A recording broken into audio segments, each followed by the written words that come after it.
The Brady Bunch. I think you would be hard-pressed to find anyone alive today that doesn't at least vaguely know what the Brady Bunch is. Even if you've never seen an episode of the show, you've probably seen a parody or at least heard the expositional theme song. But if you've never heard of it, I'll recap the premise for you here. You see, it's a story about a lovely lady who was bringing up three very lovely girls. All of them had hair of gold, like their mother, the youngest one in curls. But it's also the story of a man named Brady, who was bringing up three boys of his own. They were four men, living all together, but they were all alone. Until the one day when the lady met the fellow, and they knew that it was much more than a hunch, that this group must somehow form a family.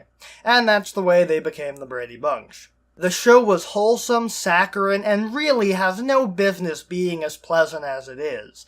I happen to be a huge fan of the show. It's just a nice, positive show that's still really funny even today, decades later.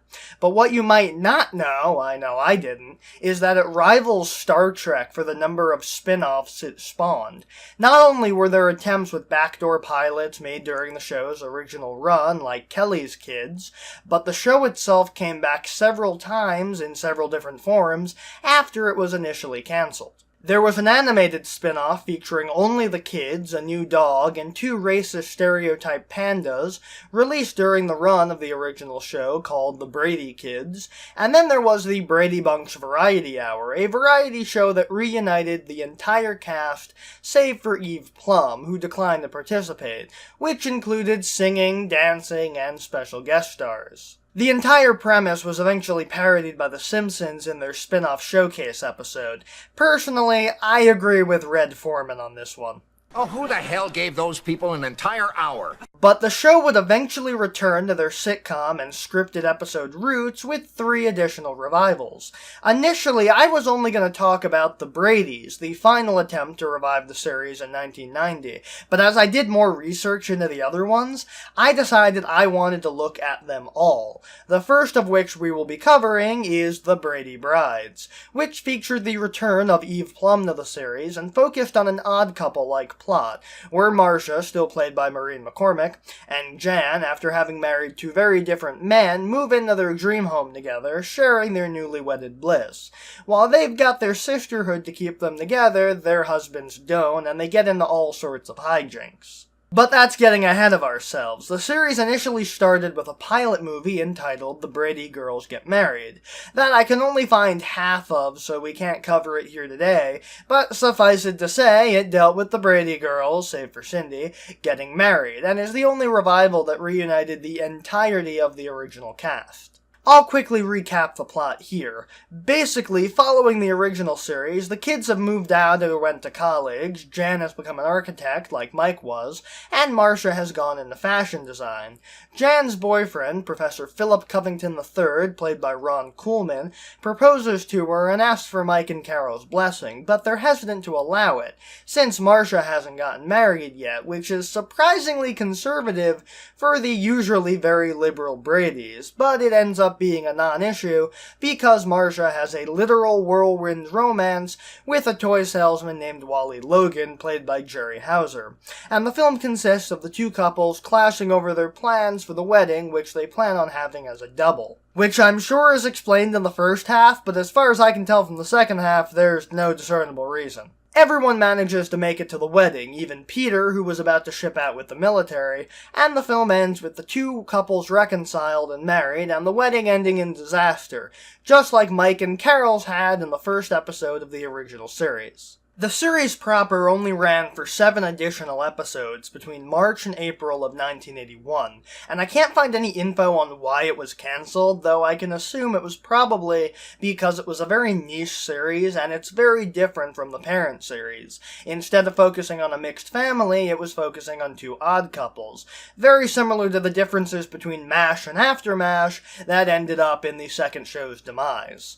Apart from the core 4 characters, Jan, Marcia, Philip, and Wally, there was also a relatively stable recurring cast, or as stable as it could be for 8 episodes. consisting of Carol, played by Florence Henderson, who shows up from time to time to see her daughters, occasionally bringing Alice, played by Ann B. Davis, into the fray when they need advisement, and Harry, Keeland Lowe, a friend of Wally's who helps him decide on what toys are hits and which are duds. Harry is also a child and lives down the block from the couple, so he comes around often to join in on the fun. The first episode also sets up a busybody neighbor as a recurring antagonist, but she never appears again. Perhaps she would have if it continued, but it was not to be. For this video, I'm going to cover each episode in depth, because there's only 7 of them, and a few of them are pretty cut and dry in terms of plot. The series proper starts with living together, which as Marcia and Jan both find their dream home, which Carol, who has become a real estate agent, is selling. The only problem is that neither of them can afford it, even with their husband's salary included. But they soon discover that if they put their coupled salaries together, they can afford it. The only problem is convincing their husbands to do it. Wally agrees immediately because he's easygoing, and I mean, look at him and look at Marcia. Dude knows he's lucky as hell to have gotten someone like her. Philip, on the other hand, I hate the idea. he likes the house, but is hesitant to live with Wally, though while some of his concerns are valid, some are completely childish. Hey, for aquarium. What happens when I bring in my tropical fish aquarium? I take care of the fish, I raise them, I baby them, I clean the tank, and you'll be looking at them without doing anything for them. However, Jan, Marcia, and Wally know Philip pretty well and know that one way to get what they want is reverse psychology, which you'd think a science professor would be immune to, but Practical, practical, practical. they buy the house and start moving in, but with 4 people and 3 different families sending furniture and various housewarming presents, the place gets a little cramped. They also meet one of their neighbors, Miss Fritzinger, who tells the 2 couples that this is a very traditional neighborhood. These young people must take care to be respectable. After she leaves, the 2 couples get into an argument over what furniture to keep, and Wally gets in a very low blow. What if there's a fire? He'll run back to save his beer can collection. I would not. I'd run back in to watch your fish boil. During the night, another fight ensues, since Wally likes to sleep in the nude, but also likes to make trips to the kitchen late at night, which means walking across the house nude, which doesn't sit well with Philip, leading to a humorous scene where Wally moons Miss Fritzinger, which, while funny to everyone, doesn't prevent Wally and Philip from rehashing a classic Brady Bunch episode, as they split the house in half. However, unlike Peter and Bobby's room, the house is split ridiculously, as both couples still own shares of the front door, kitchen, and bathrooms. Miss Fritzinger calls the cops on them, lodging a complaint about Philip's science experiment, which she mistakes for a meth lab. While the cop is only merely entertaining the complaint, Wally decides to take a stand for Philip and valiantly defends him, which manages to repair their relationship and gets the cop and Miss Fritzinger off their cases, ending the episode on a high note as the couples reconcile. The second episode, Gorilla of My Dreams, has Philip install some security measures in the house, mainly a deadbolt, because of increased crime in the neighborhood. That's how you know this isn't anything like the original, because crime happens in this one, and it's not just mistaken identity when someone tries to sneak back inside the house. Wally brings home a giant gorilla toy named Gladys that he's having Harry take a look at, but it's the same week that Philip has to impress a colleague for consideration for a postgraduate grant. Harry likes the toy, but Philip wants it gone when his colleague arrives. Wally agrees to move it, but in sitcom fashion, he cleans up like a kid, and shoves it into a hall closet, causing it to fall out onto Philip when he puts his coat away, scaring off the colleague. Which I think is a bit of an overreaction. I mean, yeah, it's weird, but he runs off as if it was a real gorilla. That thing is freaky looking, sure, but it looks nothing like a real gorilla. Carol teaches the girls self-defense, including a nut shot that even they agree is a bit overkill, and Philip bitches out Wally about the gorilla, which is a humorous scene despite focusing on the sad reality that women have to take self-defense classes to protect themselves. That night, a burglar breaks into the house, getting past the deadbolt, but running into Gladys, who makes noise and spooks him enough that the rest of the house wakes up. And because we weren't quite into the reality-grounded territory that the next 2 spin-offs would have, Philip and Wally argue about the proper terminology of whether he's a burglar or a robber, while ignoring the fact that he's pointing a gun at them. There's a big difference, Wally. After the robber threatens his fish, Philip leaps into action. Don't touch those fish! And when Jan finally wakes up and comes out into the living room, she uses her self-defense training to incapacitate the robber. The episode ends on a stinger where everything wraps up nicely. Philip gets a new grant on home security devices and begins oddly imitating a gorilla until Jan threatens to use the self-defense nutshot move on him and he jumps back. The third episode, the Newlywed Game, is about... well, it's about the Newlywed Game. One day on Coincidence Avenue, Bob Eubanks' car breaks down in front of the Logan Brady Covington home, while Marcia and Wally are home. Being huge fans, they act about how you'd expect. Or should I say, dun dun dun dun dun dun, and here's Bob Eubanks. You did that pretty good. That's all right. Nothing makes you thirstier than a broken water hose.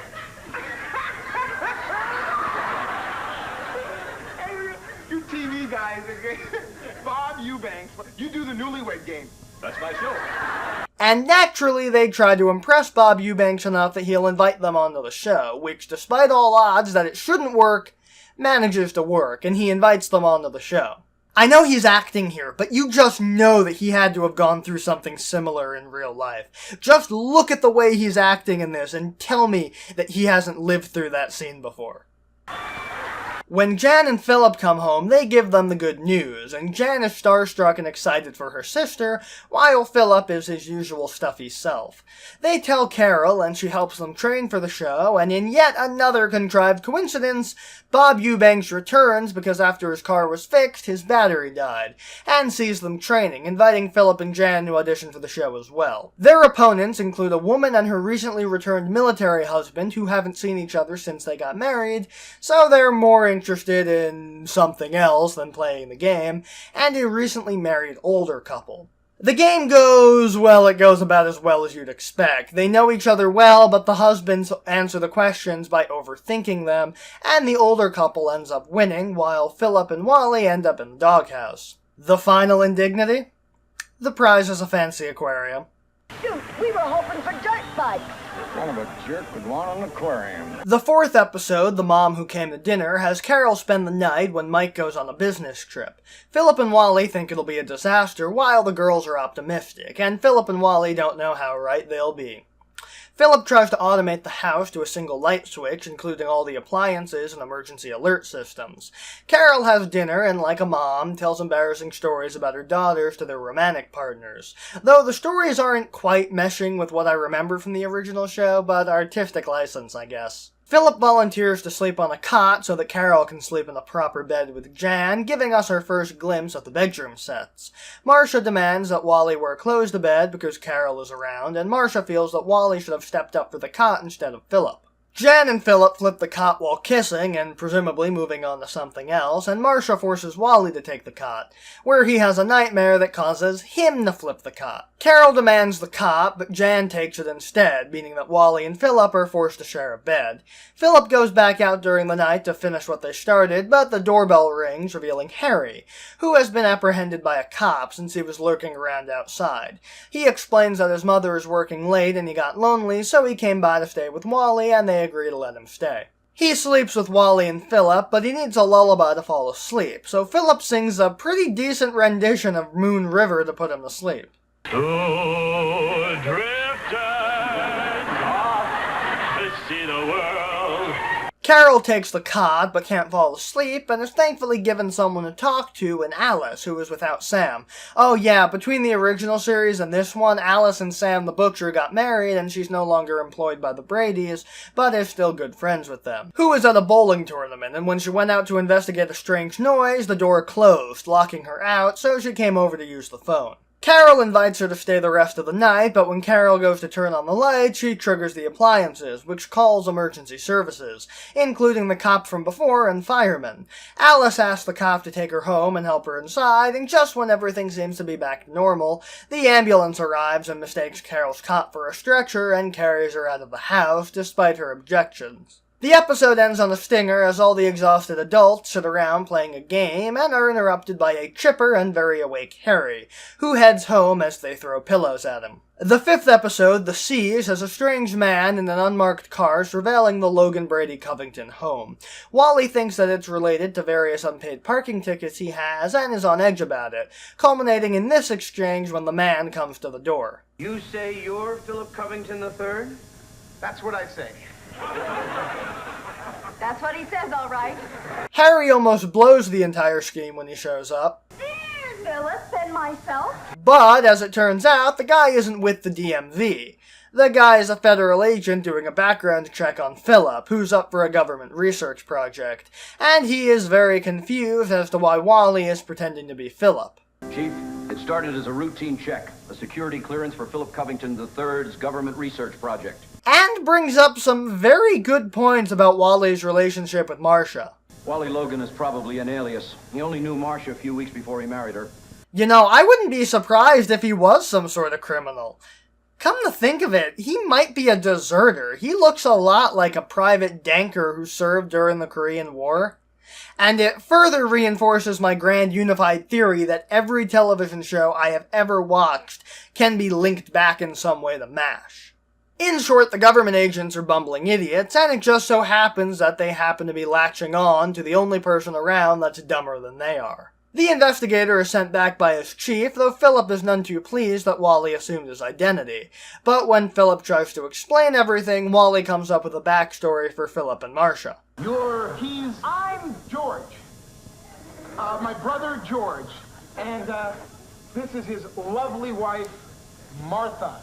Why did you say that name? Although I guess this series could technically be called Philip v. Wally. Carol shows up and gets embroiled in the whole thing, as the investigator can't make heads or tails of anything that's going on. At dinner that night, Philip laments the fact that they denied his clearance for the grant, but didn't give a reason, when dinner is interrupted by the investigator to call in every single SWAT team and federal agent in Washington to swarm the house.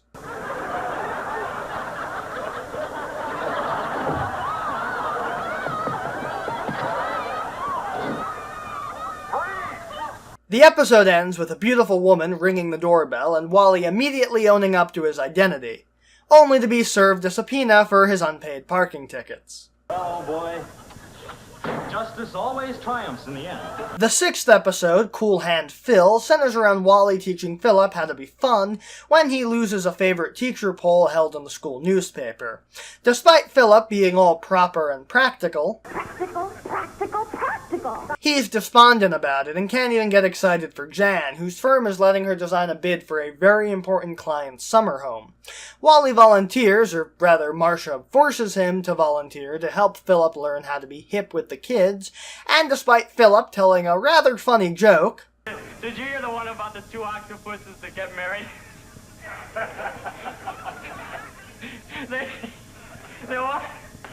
They walk down the aisle, hand in hand and hand in hand and hand in hand. Wally thinks is a lost cause. Well, I thought the joke was funny. Wally, Harry, and Marcia try to teach Philip how to walk the walk and talk the talk, and it seems to work, despite Philip looking like a jackass, and he tests out his new personality when Jan comes home, with the important client who wants to look at the design. So, why don't you get out of that Jinko outfit and get into something loose as a goose? We'll get down. Interference, Mean Joe Green here pushed me. Naturally, his behavior doesn't sit well with the client, and she leaves in a huff, and Jan is mad at Philip, and Wally and Marcia for teaching him all that stuff. Jan and Marcia get into a big fight and refuse to speak to each other, meaning that they need the big guns to get back on track. Alice manages to talk the girls down and get them to make up, because she's Alice, and getting the Brady kids to play nice was like 80% of her job. Philip and Wally drown their sorrows at a Western-themed bar and make some friends with the local color, getting drunk and bringing some of the riffraff home with them, while Jan is attempting to redo the previous meeting with the client. Things are almost lost, but thanks to some quick thinking on Wally's part, Sorry, I can explain. What Philip means to say is that he's sorry we didn't get here earlier so we could help with Jan's great idea to give your summer house a Western look. everything wraps up nicely, and the episode ends with a very hungover Philip and Wally getting made fun of for their actions the night before by their wives, and Philip decides that being popular isn't worth it. And the final episode, A Pretty Boy is Like a Melody, has Marcia get a huge opportunity to do a fashion show for a well-known fashion critic, the type whose opinions can make or break a designer, so Marcia is pretty excited. Marcia invites the models over to the house for a fitting, and Wally is excited until he sees them. You're men. The last time we checked. They're men. While Wally was pretty excited to have some gorgeous women in the house, 2 male models he's not okay with, because double standard, and his jealousy immediately goes into overdrive. Marcia, baby, anything? Lunch yesterday? Wait, here, I'll do it. Over my dead body. Philip, on the other hand, is much better about the situation, although Jan gets a little too excited. Tall. Could you be a little more specific? Very tall. Wally chases them away after insulting their intelligence, and Marcia is not happy. You ruined everything. She can't replace the models on such short notice because the agencies are closed, and even when Wally apologizes, she stays angry. Until he volunteers to be her model, and they make up and out. However, she needs 2 models, and the only other man around is Philip. He is pretty clear on his thoughts on the idea. Oh, no. No. But after some prodding from Marcia and Jan fails, Wally tries his patented salesmanship skills, and begs and pleads, leading to a Gilligan cut where Philip has agreed. The show starts out okay, but Philip has stage fright in a fencing outfit, and has to be chased onto the stage by Alice. The rest of the show goes decently, but Wally ends up trapped in a wetsuit and can't wear the final outfit, Jungle Fever, which Philip refuses to showcase, keeping a towel covering it until the audience shouts for him to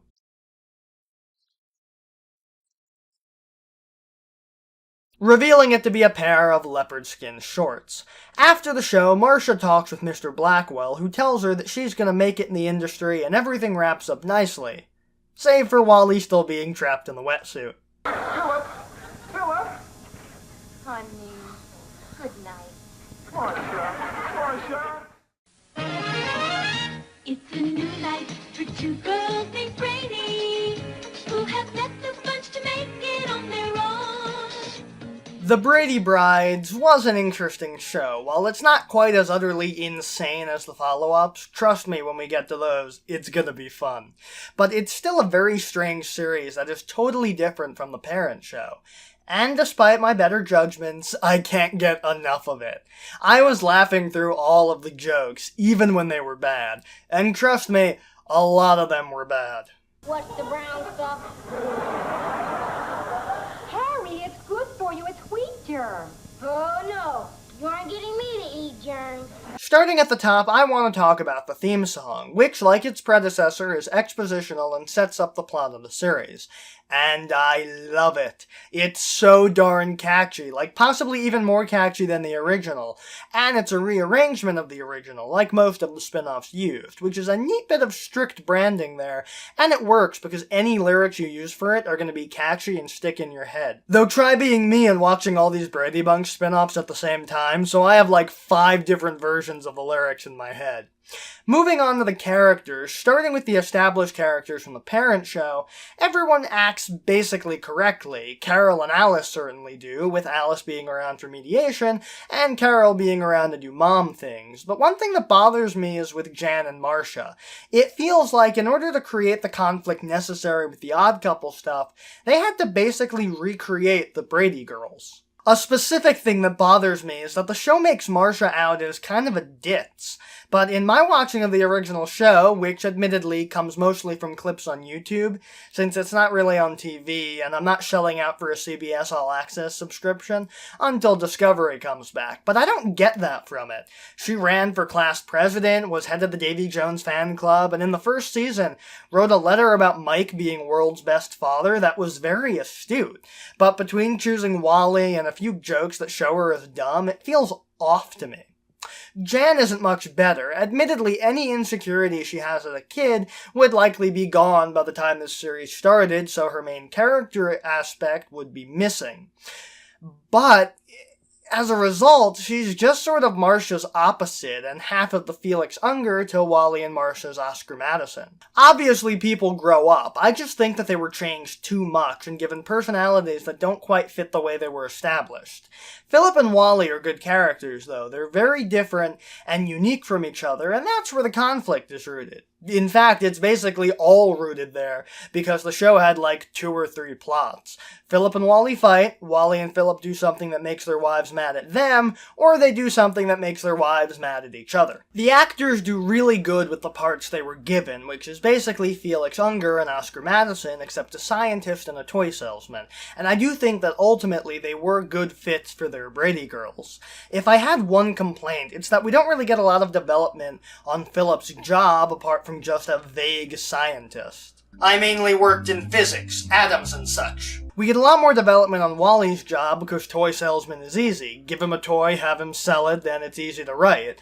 I just think that the writers just weren't sure how to write for a scientist, so they just sort of had plots revolve around grants and colleagues and students, and not the actual science part of it. I also find it funny that Wally and Marsha are a lot more outwardly amorous of each other, and we're shown that Jan and Philip are exactly the same way, just in private, so it's not like it makes out that Marsha or Jan is wrong for the way they go about PDA. I also find it a little weird how open they are about their sexualities, not just around each other when 2 of them are siblings, but also around Carol in the episode where she stayed the night. We don't get a lot out of Wally and Philip in 10 episodes, but from what we get, I like them. Though, I think I like Philip a little bit more than Wally. Wally's funny, don't get me wrong. There's just something about Philip that I really like. Keelan Lowe isn't a bad actor, and I try to go easy on child actors because it's not their fault usually, but Harry is a quip machine, and either the direction is bad or he doesn't have the delivery to make the quips funny. I knew it. Afraid of my connection. He sounds like he's in a middle school theater production, and I would know, because I was in one, and that's basically how I sounded. My feeling is that they were trying to cash in on the streetwise black kid phenomena that was started by Different Strokes with Gary Coleman's character, since apart from not having a catchphrase, he's basically Arnold Jackson. I mean, we know he has a mom, but we don't hear about a dad, so the closest thing he has to a father is Wally. The show itself is fairly stock, and to be honest, I think that if it had made it past 10 episodes, they would have started to retread on plot lines fairly quickly, because there's only so many times you can have Wally do something that annoys Philip, or Philip does something on Wally's advice that makes Jan and Marsha hate each other, before it gets old. Is the show bad? No, it's actually pretty solid, at least for a spin-off. I've seen worse, and at the very least, this one stayed true to the original show, since I'm sure that if it had gone on longer, we'd have gotten guest appearances from the original cast.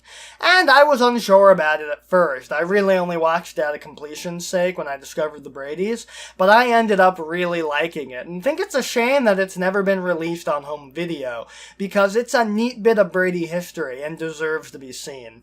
Though thankfully people who recorded it back in the day during marathons managed to get it up on the internet through illicit means, so you can check out everything except the first half of the pilot online somewhere. And this was a fun experience going and discovering a show that wasn't even relevant when it came out. And I hope you enjoyed learning about it as well. And stay tuned in the future when I cover the next 2 subsequent spin-offs, starting with A Very Brady Christmas this December. I'd do it sooner, but theming. In the meantime, don't forget to subscribe, share the videos around, and if you're so inclined, support the channel on Patreon to, among other things, see videos a day early. Next week, we're back to book reviews, with a review of a book based on a podcast that centers around a sleepy desert community. Good night, listeners. Good night.